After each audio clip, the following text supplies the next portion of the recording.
Les sages d'Israël, ils ont dit une phrase très simple. D'après la douleur, d'après l'effort, d'après la souffrance, c'est le top de l'amour de Dieu. Contrairement à Jean-Jacques Rousseau qui disait le contraire, pauvre type. Ils peuvent nous Club Med, d'accord? Il était venu sur Terre pour te parfaire. Sauvage, d'accord? Pauvre type. Nul. C'est ça un grand homme. C'est un grand nul.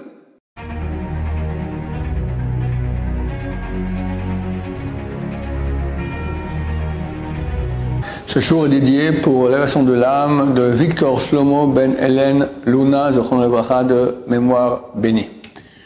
La question de Richard. C'est par rapport à la notion d'effort. Donc quelqu'un qui fait moins, mais ça demande beaucoup d'efforts par rapport à quelqu'un qui fait énormément, mais c'est plus facile pour lui. Ouais. Ils ont préféré par rapport à ça. Ouais. Il faut comprendre une chose super basique. C'est que ce que nous sommes, c'est pas grâce à nous. On est créé. Complètement créé. Plus quelqu'un est nul, plus quelqu'un est bête, plus quelqu'un n'a pas de connaissance du monde, il se prend pour quelqu'un. Plus quelqu'un est grand, plus il sait qu'il n'est pas grand. La Gemara, elle dit, compare les grands des peuples et compare les grands d'Israël. Nebuchadnezzar, Nabuchodonosor, il a dit, Adamel et Elion, je vais ressembler à Dieu. Je vais monter dans les cieux. Pharaon a dit, Liori vaneasitini, à moi appartient le Nil et c'est moi qui me suis créé. C'est schizophrénique. Mais chaque être humain dit ça. Si là quelqu'un écoute, tu sais qu'il y a t'as un but sur Terre. Il dit, oui, mais c'est moi qui décide de mon but. Non. Tu as été créé et Dieu t'a donné un but qui n'est pas celui que tu crois. Je ne comprends pas, c'est moi de décider quel est mon but. Quand quelqu'un va décider quel est son but dans sa vie, il se prend pour Dieu, il est son propre créateur. Abraham Avinu, il dit, Vanochi afar vaefer, je suis de la poussière et de la cendre. David dit, le roi David, il dit, Ani tolaat velo ish, je suis un ver et pas un être humain. Le top, c'est Moshe Rabbeinu. Qu'est-ce qu'on peut dire de mieux que ce que je dis maintenant, être un ver ou être de la cendre ou de la poussière? Il a dit Venachnouma. Il a dit sur lui et Aaron, Venachnouma, nous on est quoi? Qu'est-ce qu'on est? Est-ce qu'il y a un truc que je peux dire que je suis?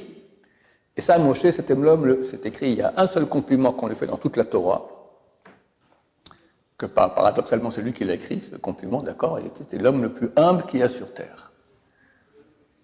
Donc il dit qu'il n'est rien. Qu'est-ce qu'il est? Même pas rien. Qu'est-ce que je suis pour dire que je suis? Parce qu'on est créé. Et si quelqu'un il comprend qu'il est créé, alors il peut dire, t'es quelqu'un de bien.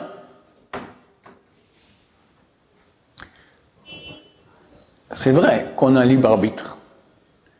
Et que dans le cas de ce libre arbitre, on peut choisir de progresser ou pas. Et quelqu'un qui aura bien progressé, alors il aurait tendance à dire, bon, écoute, voilà, ça va, t'aurais pu être nul, t'es pas trop nul. Mais en fin de compte, cette envie de progresser, ce vouloir, cette capacité, ça vient de toi, mais ce toi, il est créé aussi, donc, en fin de compte, on dit que Dieu est bon parce qu'il va nous récompenser pour ce qu'il nous a donné. Ça veut dire, il te donne des capacités, tu fais des choses, et te récompense comme si tu as fait. Fantastique. T'as rien fait. T'as rien fait. On n'a rien fait.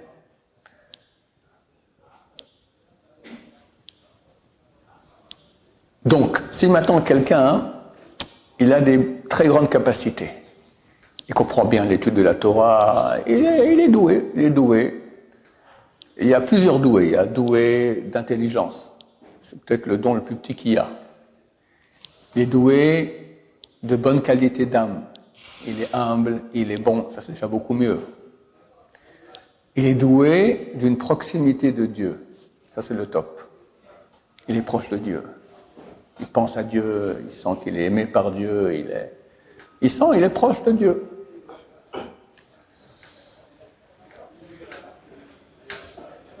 Mais il a des dons.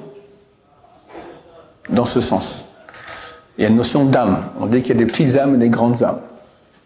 Toutes sortes d'âmes.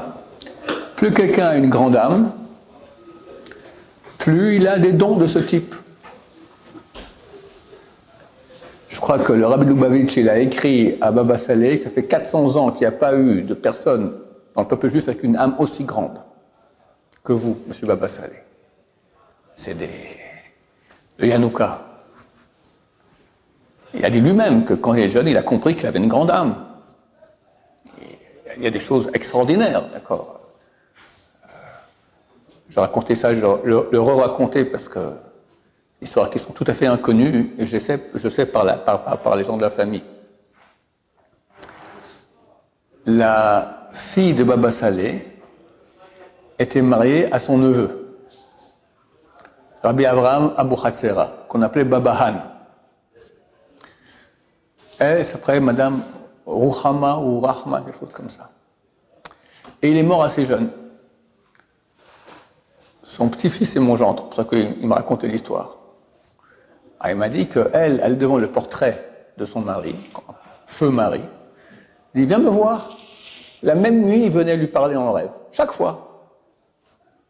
Alors, elle parle avec lui, comment ça, oh la baba, machin, etc. Intéressant. Bon, c'est la fille de Baba Saleh, hein, c'est pas toi et moi. Et un jour, elle lui a dit, comment va mon frère? Le frère, son frère, c'était Baba Meir. Que c'était, le Rabbi Salman Bachol m'a dit, il connaissait toute la Torah. Il devait être Mashiach.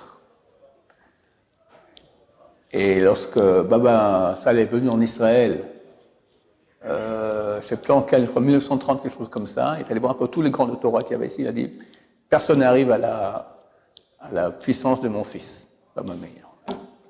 Énorme. Alors son mari lui a dit, Baba Meir, je ne vois pas, très très haut, il est très haut, on parle de Olamaba, hein, il est beaucoup plus haut, et dans des mondes, lui c'est un grand sadique aussi, mais... Donc il y a des âmes différentes. Il y en a qui sont très grandes âmes, il y a des petites âmes, et voilà. Donc toutes les qualités que quelqu'un a de façon innée. Et même les qualités qu'il a obtenues par son travail, mais son travail aussi provient de forces innées. Alors il a un mérite pour ça, mais petit. Comme je dis, Dieu considère comme si tu l'as fait. Mais on sait bien que c'est un peu de la blague, quoi. Je te donne. Alors pourquoi on a le mérite? L'essentiel du mérite, les sages d'Israël, ils ont dit une phrase très simple. C'est en araméen, Lefum Tsahara Agra. D'après la douleur, la souffrance, comme ça il le mérite. Chacun, 2 personnes font une mitzvah. 2 personnes étudient une page de Gemara. Un, fait ça en hébreu, Rosh Balata, tête d'une catelle, d'accord? Bouché. Il se casse la tête. Il n'y arrive pas.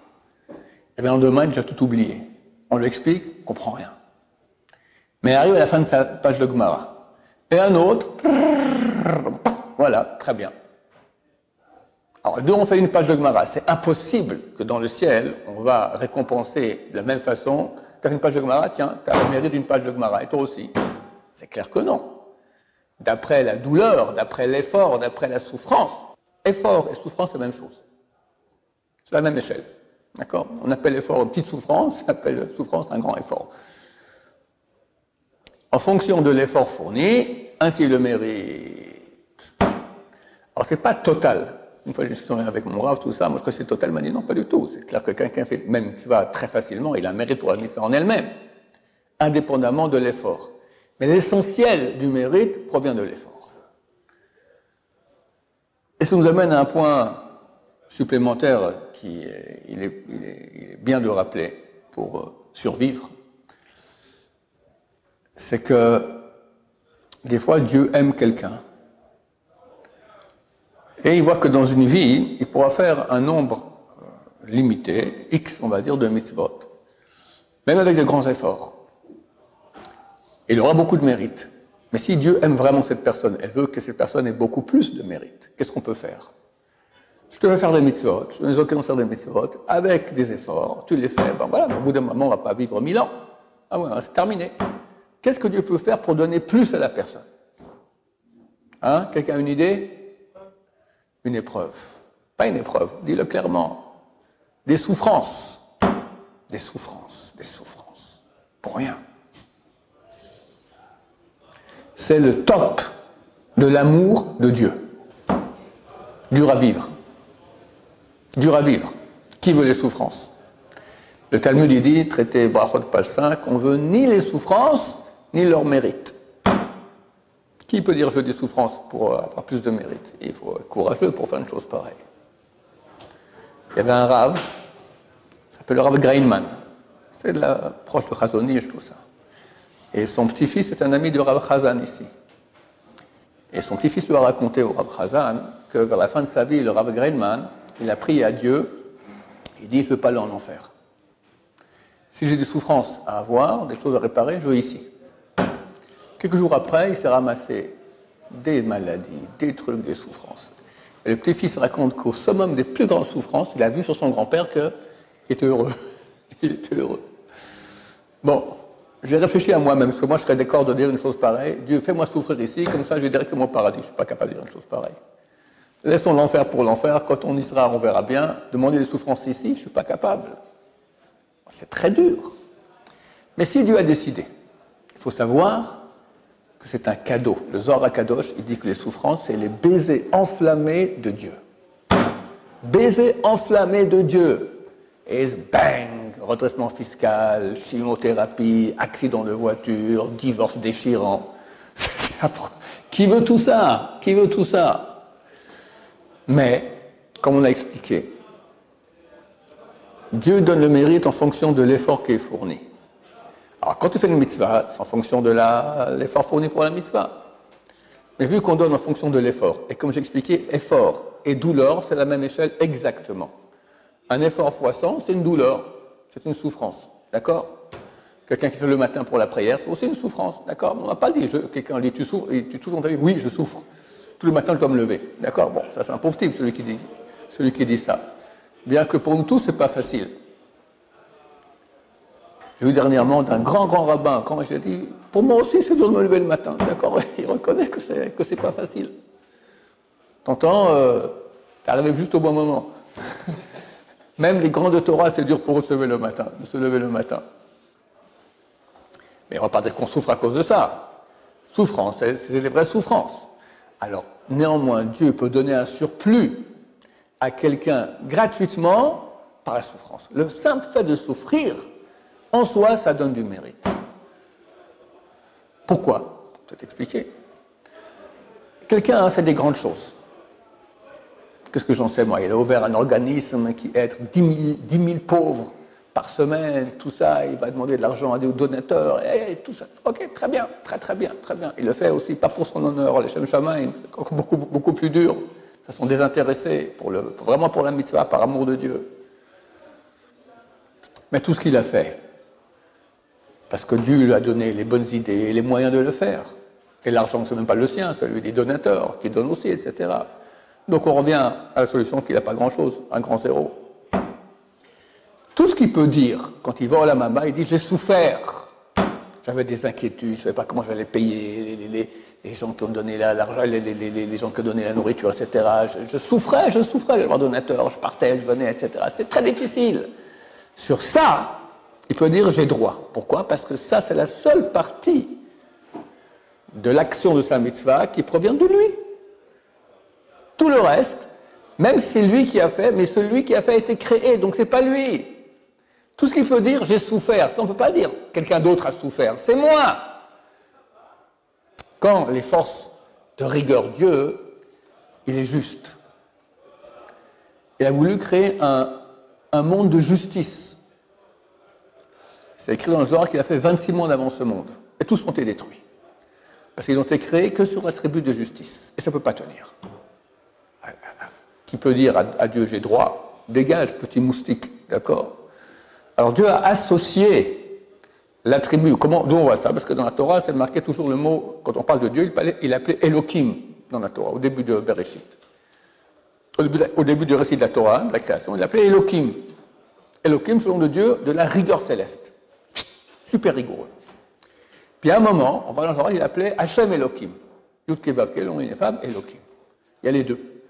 de l'après-naissance d'Israël, que Dieu a créé le 27e monde qui est le nôtre, il a associé l'attribut de miséricorde à l'attribut de rigueur. Et là, ça tient. La question qui se pose, pourquoi il a fait 26 mondes auparavant? De rigueur, il sait ce qu'il fait d'un coup le bon. Tu fais 26, tu les détruis. Il y a sûrement des raisons très profondes à cela que je ne connais pas, mais une raison, c'est pour nous dire, sache que la miséricorde, je l'ai mis comme ça, mais moi ce que je veux, c'est la rigueur, c'est la justice. Pourquoi? Parce que rien de plus grand, et Dieu il est bon. Étant bon, il ne veut pas me faire un cadeau qui est gratuit, parce que du point de vue de la justice, j'y ai pas droit. Donc l'attribut de justice vient d'être, il dira, mais pourquoi tu as ça? C'est pas à toi, ça ne te revient pas, c'est pas à toi. Comme disait un des grands rabbins de notre génération, la pensée juive, le Rav Moshe Shapira Zatzal, il disait, quoi la différence entre une mitzvah et une récompense que j'ai souffert j'ai fait une mitzvah avec souffrance, je reçois une récompense, ou je reçois une récompense sans souffrance. Il dit la différence, elle est que lorsque je l'ai faite avec souffrance, la raison de ma récompense, elle est chez moi. Quand je reçois un mérite sans souffrance, comme ça, la raison, elle est chez le donateur, Dieu qui a donné, pas moi. Je mérite, je ne veux pas dire j'ai droit. Donc ta question, quelqu'un maintenant, il fait les choses bien. Il les fait par amour de Dieu, par amour de son prochain, et il a des souffrances, des épreuves. Et des fois, à cause des épreuves, des souffrances, il fera peut-être moins bien son travail. Dieu jugera.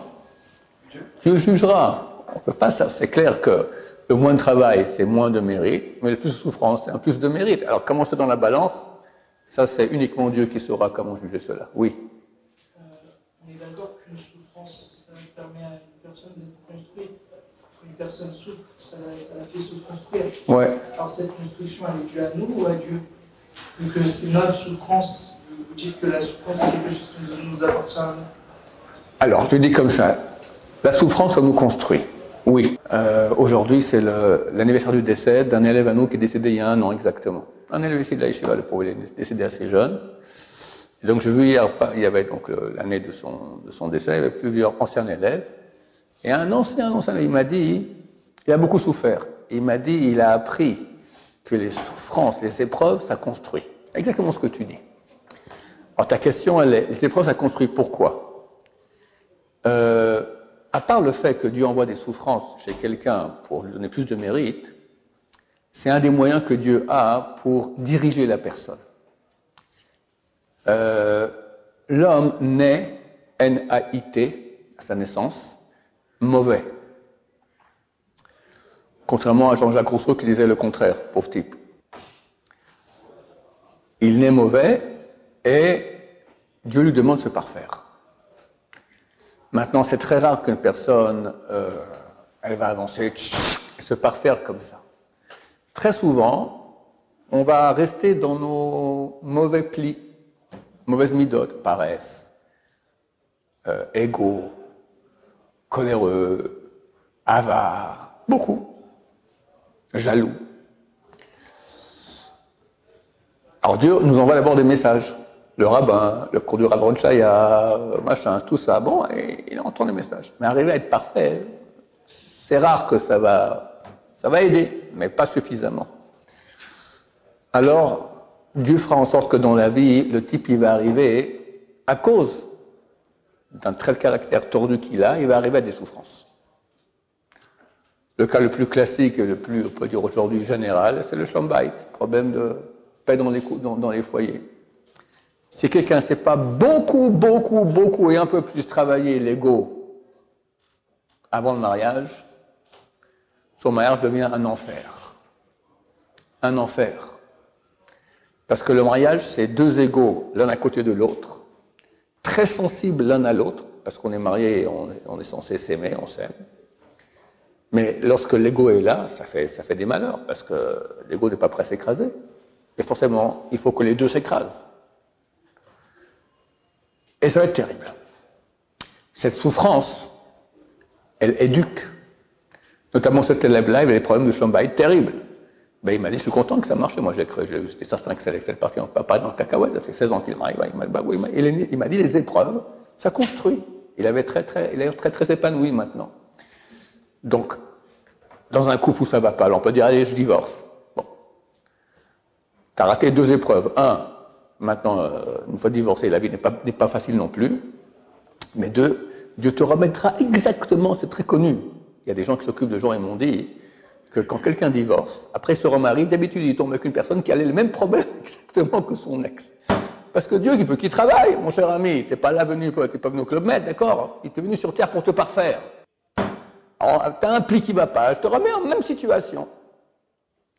Donc, ta question était, il y a des épreuves qui nous construisent et est-ce qu'on a un mérite? Ben oui, alors si maintenant, face à l'épreuve, tu vas te corriger et tu fais des efforts dans ce sens, tu as un grand mérite. Un pour la souffrance qui t'a qui donné le désir de corriger, un par le fait que tu t'es corrigé par des efforts. Se corriger, c'est très dur. Il n'y a rien de plus dur que de se battre contre son ego, d'accord? Parce que c'est moi-même. C'est marqué dans Revot Avot, un des grands livres de Moussard, qui est un sage, il a vu des commandos qui revenaient d'une bataille, d'accord, d'une guerre. Alors il dit, maintenant vous avez vaincu maintenant le petit ennemi. Vous rentrez maintenant, vous avez à vous battre contre le grand ennemi, vos propres égaux, d'accord? C'est une bataille beaucoup plus dure. Beaucoup plus dure.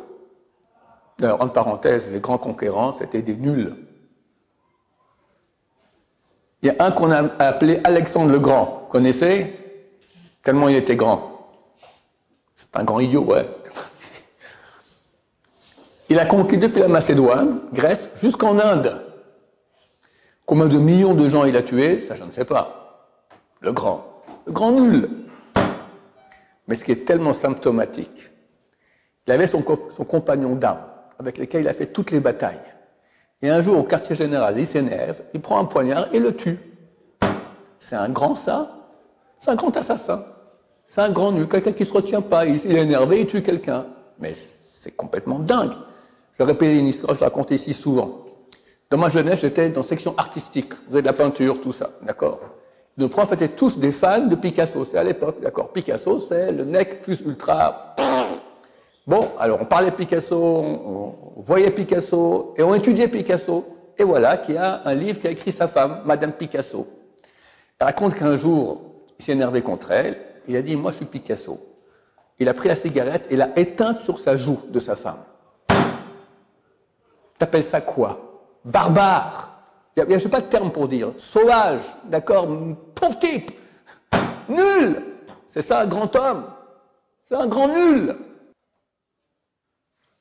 Alors il fait des choses fantastiques. Mais si tu t'es pas travaillé, si tu n'as pas fait les efforts pour changer ton ego, t'es rien.